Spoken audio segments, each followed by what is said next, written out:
कि घर की वो 4 मर्यादा कौन सी है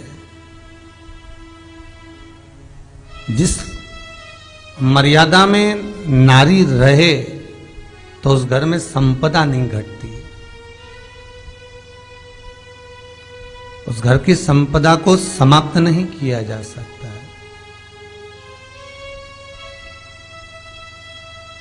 4 मर्यादा माता लक्ष्मी, मां सरस्वती के सामने माता पार्वती जी से पूछ रही है।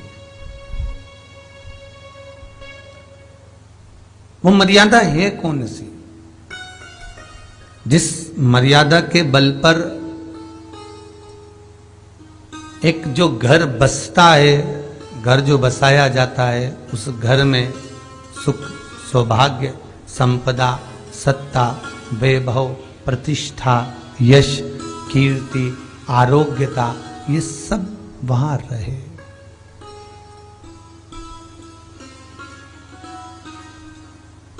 पहला, मां पार्वती ने माता लक्ष्मी को कहा, अतिथि देवो भव।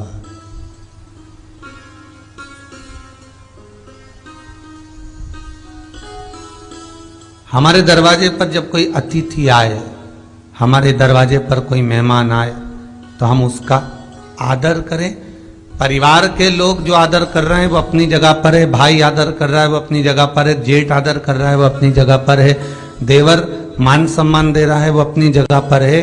पर सबसे पहला सम्मान घर की स्त्री को अतिथि का करना चाहिए।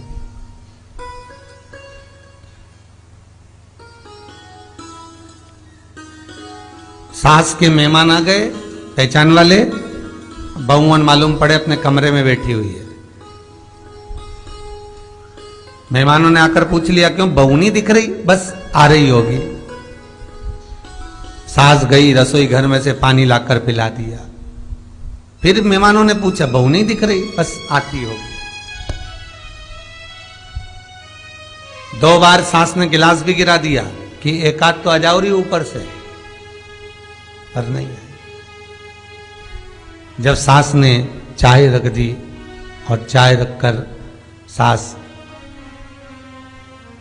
फिर लेकर आई, तो बहुओं के मन में आया, चलो सास ने चाय बना दी है, खुशबू ऊपर आ गई है, अब चलते हैं। और बहू फिर नीचे आई, जो मौसी आई थी, काकी आई थी, बुआ आई थी, चाची आई थी, उनको प्रणाम करा और अंदर जाकर चाय जो बनी थी उसको पिया।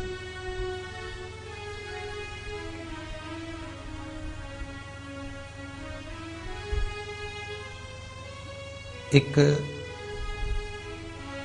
गरुड़ पुराण में लिखा है, 94 तरह के नरक में एक नरक है जो दरवाजे पर आए हुए अतिथि का सम्मान नहीं करता, उसको जल नहीं पिलाता, उसका मान सम्मान नहीं देता, उसका आतिथ्य नहीं देता, उसके लिए भी एक नरक रखा गया है।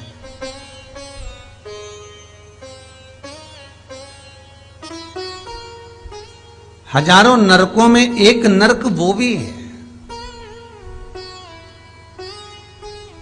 जिसका हमने आतिथ्य ना करा हो।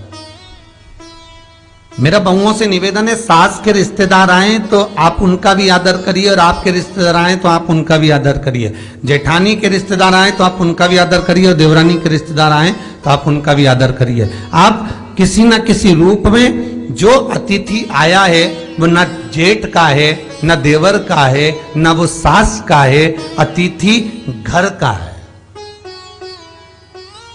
किसी एक व्यक्ति का अतिथि नहीं है।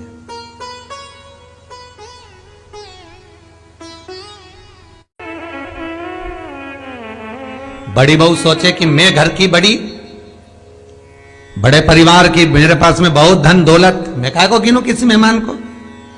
छोटी बहू सोचे मैं काहे को गिनूं, मंजिली सोचे मैं काहे को गिनूं, संजिली सोचे मैं काहे को गिनूं।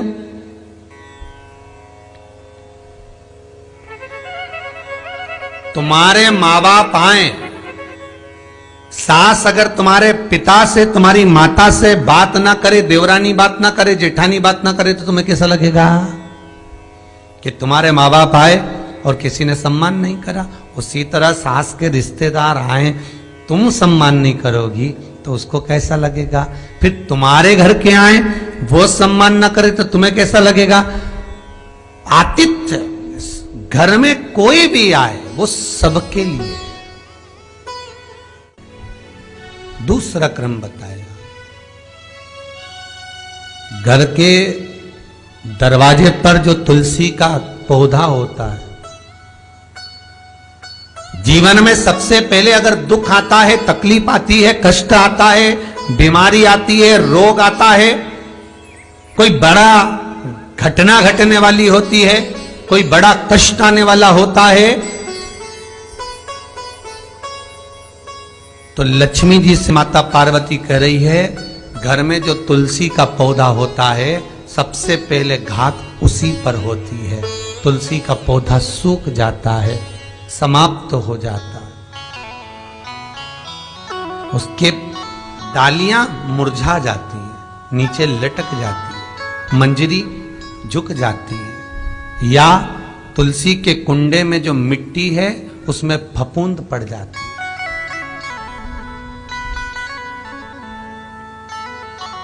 कितना सुंदर बात कही है महाराज। तुलसी के क्यारे में, पद्म पुराण, तुलसी के क्यारे में जो हम जल डालते हैं, वो जल हमने जब डाला और वो जल अगर नीचे गिर रहा है, उसका भी दोष वर्णन है महाराज,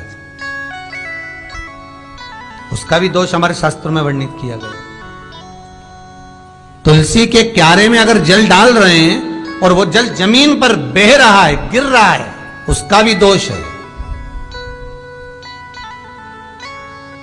तुलसी के क्यारे में उतना ही जल दिया जाए जितनी मट्टी सोख ले, 2-4 8 बूंद पानी गिरे चल जाएगा। तुलसी के क्यारे में छिद्र रहता है, बूंद बूंद पानी टपक जाए वो चल जाएगा। पर तुमने तुलसी के क्यारे में जो जल भरा, लोटा भर भर के डाल दिया, और ऊपर से जो जल कुंडा भरा कर उलीच में से, अर्थात भराने के बाद जो नीचे गिर रहा है, वो दोषपूर्ण है महाराज, उसकी दोषता है।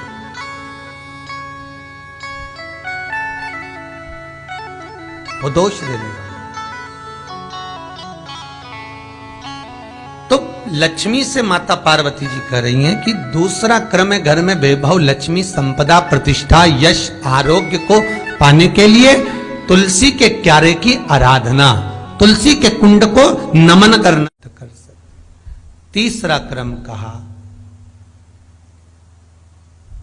घर में चाहे नल लगा हो, चाहे आरओ का प्लांट लगाओ, पानी का घर में छोटा छोटा आरओ प्लांट लगा रहता है, फिर भी घर के अंदर रसोई घर में एक छोटा सा मटका, मटका नहीं तो हंडा, हंडा नहीं तो बाल्टी, बाल्टी नहीं तो कलसा, पानी का भरा हुआ जो नारी रखती है, दूसरे दिन उस पानी को बाहर ढोल कर फिर वापस धोकर भर लेती है। मटका रोज धुलता है, हंडा रोज धुलता है, प्रतिदिन का। जितना जल उस पात्र में रहता है, भरता है, ऐसे ही घर में संपदा बढ़ती। 3 क्रम बता। चौथा, नारी के मस्तक पर जो चीर होता है, ये पूर्वज, इसी चीर से कथा प्रारंभ हुई थी और वहीं पर पहुंच गई। लक्ष्मी पार्वती के संवाद पर चल रही है महाराज। मस्तक पर जो चीर होता है, मस्तक पर जो वस्त्र होता है, वो वस्त्र पूर्वजों का, पितरों का, कुल देवी देवताओं का आशीर्वाद।